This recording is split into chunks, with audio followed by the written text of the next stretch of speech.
Try to call it like I see it, but this is going to be some high-paced action, so hope you guys got your butt strapped into your seat because we are about to go absolutely crazy here. We got Lampy coming in with the Plague Knight. Oh, okay. This is going to be a destructive match. Double Gauntlets immediately out here, and on a map like Demon, we've talked about this so many different times. This is not necessarily the best stage for Gauntlets. There's a lot of wide range, very little edges to work with. It's going to be a brute force match to begin here, but overextensions off the stage, a great weapon throw. Sandstorm finding a great start here. Scythe is now immediately out, and Lampy struggling to find that impact as they both dance around. I mean, this is a big part of what made Sandstorm so dominant for so long was the Gauntlets and the Scythe, baby. Look at that, Lampy going, oh, no, I got caught up. I'm just going to get rid of this stock so I can get right back into this right now. But man, Sandstorm off to a hot start here. I mean, Sandstorm's doing this for cilantro. That's why it's going by so quickly. Yeah, he's definitely a cilantro fan. Let's shout outs to cilantro, baby. My wife is not happy. She hates cilantro. But either way, I am digging this gameplay right now. Sandstorm is continuing to show that he is actually in pretty good form at the moment. Top form is another story to be discussed later on, but Lampy just trying to find a way to battle back here. He does have Sandstorm in the red and is able to close out the stock, evening things up. You did take a little bit of damage, but that's nothing that you can't make up for. Absolutely. Let's talk about Lampy for a second. Great patience coming out from Lampy's gameplay. Not a lot of hard hits coming through from the first two stocks, but the spacing control and just kind of waiting out Sandstorm to find the right time to entry, really good to see. But Sandstorm is kind of doing that but extra level up, just faster, faster. And now we have a whole stock lead. Yeah, that was actually insane. And the fact that like the edge guarding in general was just so crazy. Sandstorm just waiting to see what options Lampy was going to take and then making the correct call to be able to get the stock out of the way or just continue to put him off stage is actually huge. You can definitely tell that Sandstorm's thinking here, and Lampy's trying to think hard too about a way to get around this. I mean, they were able to even it up once. Can they do it again? They've taken quite a bit of damage, but Sandstorm not quite going to disappear quite yet. Yeah, Lampy struggling to find that entry point in against Sandstorm. Unarmed versus unarmed might be the best chance to do so, especially now Sandstorm not having any weapon whatsoever. Great ledge guard, a great weapon throw. Almost like it's magnetic and it keeps going. Ground pound to bring it to the final stocks. Lampy out here answering back saying, listen, you might take one, you might take two, but I'm going to answer back every time. However, you are not in a position to answer back anymore. This is your last stock in this game one. You need to answer first. You need to make the call, all right?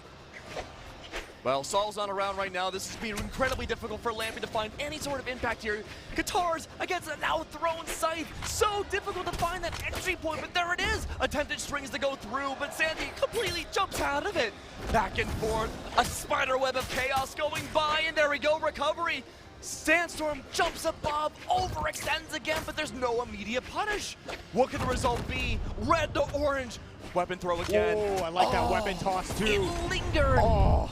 Dude, it's just so floaty there, and you're just kind of like, all right, man, what is your plan going to be around this? And you saw them, they said, well, I'm going to have to go up high because I don't want to get hit underneath with that. And then that just kind of set Sandstorm up. All right, cool. Here's the Scythe. Here's my boot. Go to the blast zone. End of game one. Let's get into game two here, though. But before that, let's actually check out some of these replays. You can actually see quite a bit of difference in damage, but overall, still a pretty competitive game, as we can see going down to the last stock. Remember how we talked about we're looking for those players who have even damage on both weapons, and I guess on arm too? Sandstorm down to minuscule numbers, even on both weapons. Unbelievable to see, and we're already in game two. Hey, that is a balanced player. You were talking about a balanced breakfast earlier. I mean, you got all the balance right here. This guy knows what he's doing. He does not try to pigeonhole himself into one weapon, which is what we see some people do. They are weapon specialists, and there's no offense to them, but a great player is great with many weapons at once. And as you can see, the gauntlets and the Scythe coming out to play here for him. But right now, I mean, I'm talking about the wrong player. Lampy,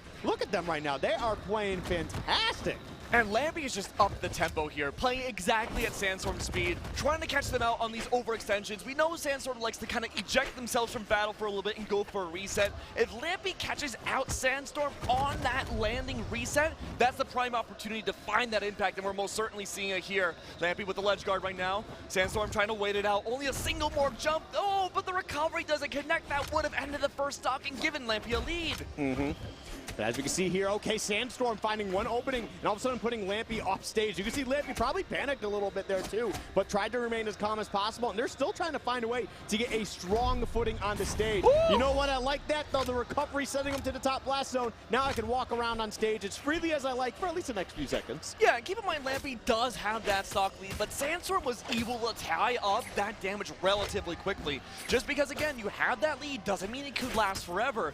That being said though, Lampy, the more chip damage he can apply before losing that first stock, the better. All of this are just free hits, but off stage, this is Sandstorm's playground. Gauntlets in hand. We've seen the ground pounds before, and maybe a recovery, but no, none of the above. Psyching out Lampy, going for a recovery off the scythe. Off stage once more, looking for the dare, can't quite connect, and Lampy trying to find any sort of ground to go back into, but no, it's not a possibility. Oh, and they ran out of resources too. You can see the sweat beads piling off their head, and Sandstorm just was not able to take advantage of it and continues to take damage as this game goes on. They are really struggling here. They got to find a way to close out the stock, and they get it. However, you are basically in the red at this point. Basically in the red, deep in orange on that second stock. Sandstorm still keeping up the tempo in terms of the gameplay, but the damage again could be a lingering decay going to that final stock. Now for Sandstorm, there is that, well, that game lead. They could go 1-1. Lampy has the biggest advantage probably any player has had in the last few years against Sandstorm and needs to take advantage. That was actually a huge sig there too, to really be able to establish a strong lead. I really got to hand it to Lampy to be able to answer back, especially after a game one like that. You know, it was competitive, but you could definitely see that Sandstorm was playing very strong. However, Sandstorm starting to answer back with something fierce of their own. A nice, great play with the scythe.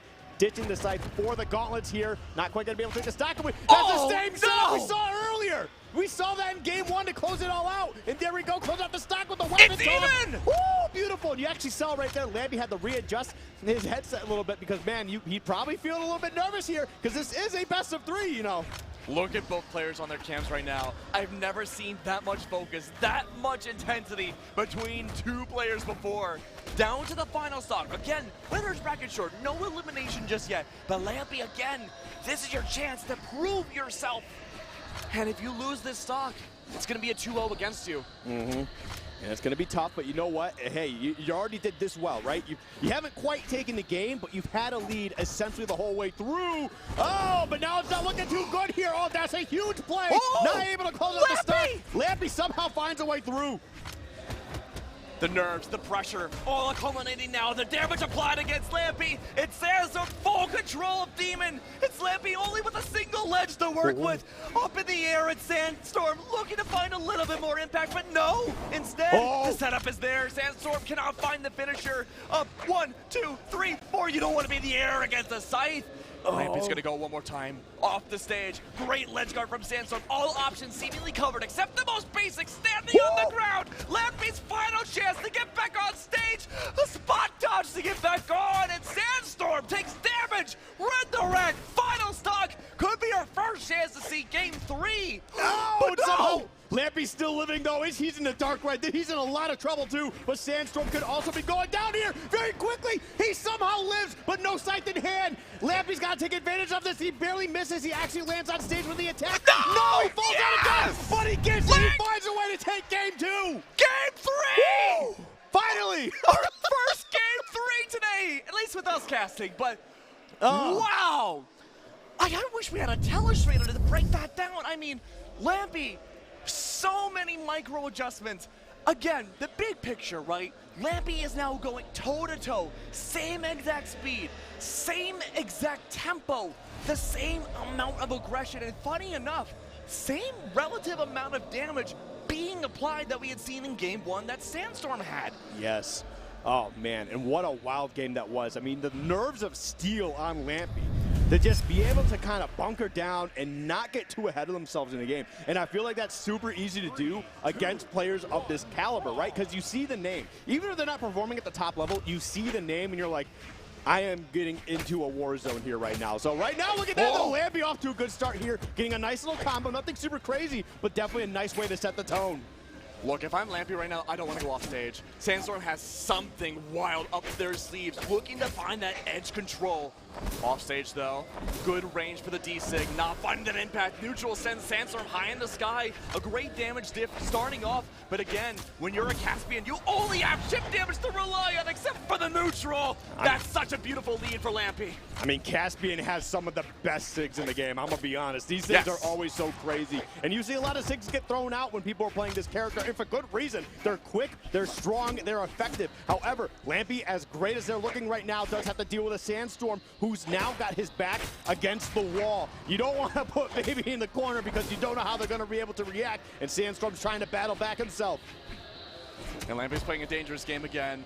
I would not want to contest Sandstorm on the ledge at all, especially Scythe now in hand. We do go back to the gauntlets though. Sandstorm may be willing to go and have more impact maybe off stage, but Lampy with the guitars has been really impressive. Really finding again, we talked about chip damage, but I mean even just stock finishers. So good, but Lampy already wasting all of the recovery options on that ledge, has to go down, losing that first stock. I feel like at that time, you're kind of playing on borrowed time at that point. But look how much damage, how much extra credit you were able to get in the second stock. He's basically in the bright red. That's looking really good. That's a couple strong hits. And then a SIG like that, and you're able to close out another stock. One stock away from sending Sandstorm into elimination bracket. All it takes is this. The focus for two players now. A single stock for Sandstorm. The setup is there. The juggles go through. Lampy, so good about this control, conditioning Sandstorm to go high in the sky, directly into the great lines of sight, pretty much that Caspian can bring out. And yes, there's the return. Whoa. Is there the recovery option? Yes, there is. Lampy, now shades of orange, the stock ahead. It's Sandstorm. The pressure's on him once again. All eyes now on him. Oh. Gauntlets and guitars. Dude, Lampy is so close to closing this out. You can see these in the red, and we were talking about the strong SIGs, and Lampy closes it out 2-1, sending Sandstorm to elimination bracket. What a beautiful play at the end. Kept the pressure up, did not look back once, and set them down. Beautifully played. Wow. And I mean, we've talked about how Vortex and Demon aren't necessarily the best mix, but honestly, we can forget about that for a second. Sandstorm and Lampy, I was just so impressed with the uptick and just how well the performance for Lampy was in games 2 and 3. Just unbelievable. It almost felt like two different players coming out.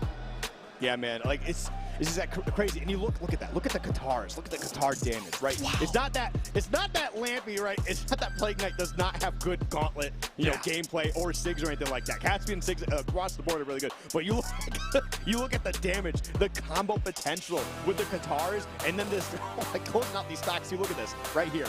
And bing, bang, boom. Closing that out. So good. So beautifully played, man. And you really got to hand it up to Lampy for really locking it down.